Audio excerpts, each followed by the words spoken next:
How much you have earn is not important but how much you have saved is important. कि poverty जो है ना, वो poverty, feeling of poverty हमको और गरीब बना देती है। यानी हम ये समझते हैं कि हमारे पास बहुत कम है और उस वजह से फीलिंग ऑफ अबंडेंस हमारे अंदर नहीं रहता है। यानी हमको जो अल्लाह ताला ने दिया है उसको हम कम समझते हैं। अस्सलामु अलैकुम रहमतुल्लाहि व बरकातुहू। आज मैं आपके सामने जो रॉबर्ट कियोसाकी ने एक बात कही है, रैट रेस, उसके बारे में कुछ बात करता हूँ। रैट रेस यानी चूहे की दौड़, ये हमारी ज़िंदगी के बारे में वो कह रहे हैं। रिच डैड पुअर डैड उनकी किताब है, उसमें कि जब बच्चा पैदा हो जाता है और बच्चा पैदा होने के साथ वो एक घर में पैदा होता है, उसके माँ बाप जिस फाइनेंशियल कंडीशन में होते हैं उस तरीके से वो देखता है उनको और उस तरीके से उसके ख़यालात बनते जाते हैं वेल्थ के बारे में। और फिर वो आगे बढ़ता है, जैसे जैसे वो उसकी उम्र आगे आगे चली जाती है, वो अपने माँ बाप को देखते रहता है कि वो कैसे हालात का मुकाबला कर रहे हैं, वो कैसे अपने वेल्थ को मैनेज कर रहे हैं, और उसी तरीके से उसके ख़यालात बन जाते हैं, वो कंडीशनिंग हो जाती है और फिर आगे बढ़ता है। और जैसे ही बढ़ जाता है वो हमेशा देखते रहता है कि मेरे माँ बाप हमेशा कर्ज़ में डूबे हुए थे और मेरे माँ बाप तो हमेशा लोगों के पास से पैसे लेते थे और हमेशा at the end of month उनको यानी पे चेक की राह देखते थे, और फिर अगर नहीं मिला तो किसी के पास से कर्ज़ा लेते थे और फिर वो पूरा अपना महीना चलाते थे। और जब दूसरा महीना आता था तब वो देखता है कि फिर से एक कर्ज़ बन जाता था, यानी वो हमेशा कर्ज़ में डूबे रहते थे।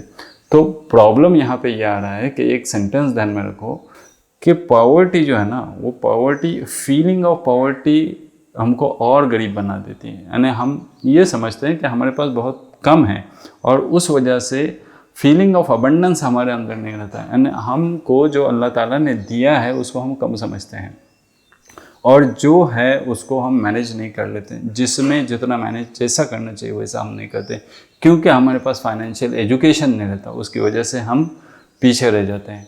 अब वो बच्चा जैसे जैसे आगे बढ़ जाता है वो ये क्रेडिट कार्ड भी ले लेता है, कभी बाइक का डिमांड करता है माँ बाप के पास, माँ बाप उसको बाइक दे देते हैं, और फिर जो डिमांड करता है, मोबाइल अच्छा वाला डिमांड करता है, माँ बाप कैसे वैसे कर्जा वगैरह निकाल के दे देते हैं। ये सारी चीज़ें वो देखते रहता है। वैसे फिर उसके बाद वो 24 साल का हो जाता है, फिर उसकी माँ बाप ये सोच लेते हैं कि अभी इसकी शादी करनी पड़ेगी। पहले तो वो जॉब की सर्च में रहता है, जॉब लग भी जाता है, और जॉब जो लग जाता है तो वो कुछ कम सैलरी में लग जाता है, क्योंकि ये ज़्यादा सीखा पढ़ा भी नहीं रहता है। अगर सीखा पढ़ा भी रहेगा तो भी जॉब में इनिशियल स्टेज में उसको ज़्यादा पेमेंट नहीं होता है। तो फिर ये समझ लेते हैं कि ये जो पेमेंट इसको कम मिल रहा है ये तो इनिशियल स्टेज है, इनिशियल स्टेज में ऐसे ही पेमेंट कम मिलता है। और फिर जैसे वो आगे बढ़ता है तो वो सोच लेते हैं कि इसकी शादी करनी चाहिए। अब पहले तो इसके खर्चे ज़्यादा थे, अब ये काम पे भी नहीं है, और फिर उसकी शादी कर लेते हैं। और शादी होने के बाद माँ बाप ये सोच लेते हैं अभी इसको बच्चा भी होना चाहिए। फिर 1 साल में 2 साल में 1 2 3 बच्चे हो जाते हैं।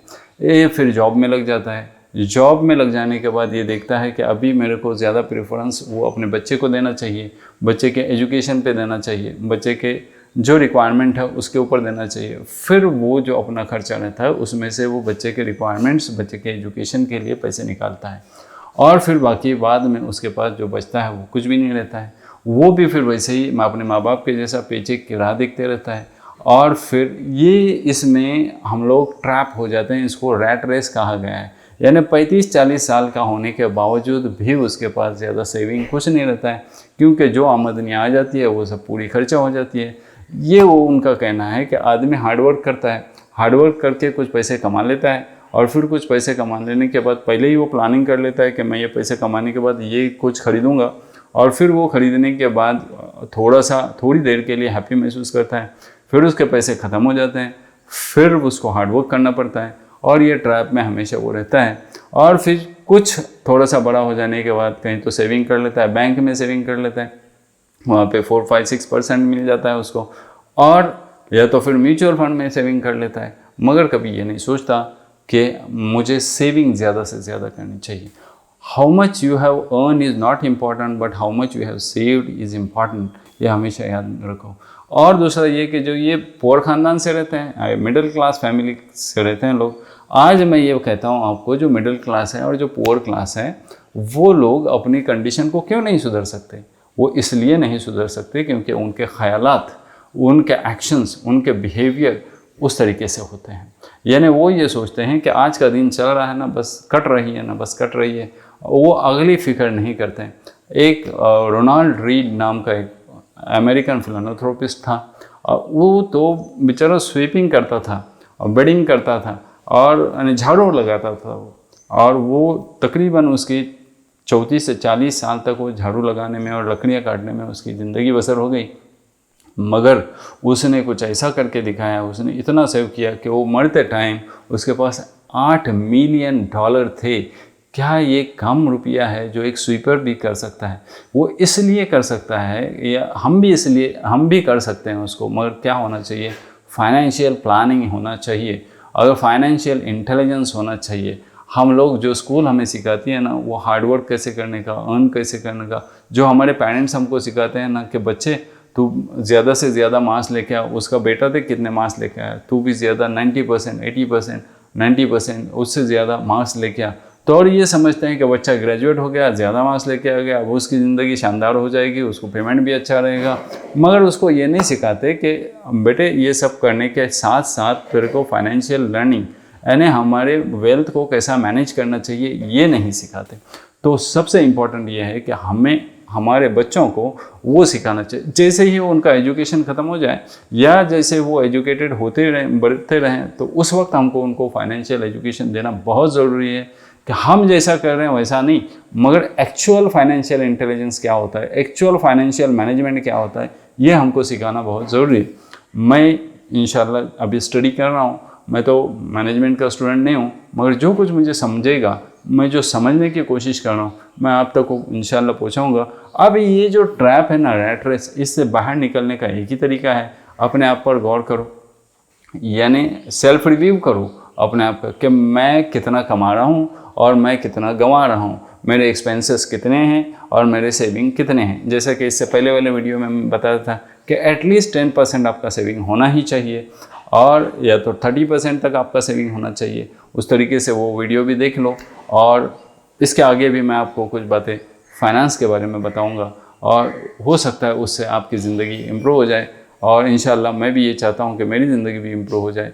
हम कुछ अगर मरेंगे ना तो कुछ लीगेसी छोड़ के जाएं, हम हमारे बच्चों के लिए बर्डन ना बने, हम हमारे बच्चों के लिए कुछ ऐसा कर्जा न छोड़ के जाएं कि वो उनको भारी पड़े, फिर उनकी ज़िंदगी फर्स्ट उसी कर्जे में डूब के चली जाए।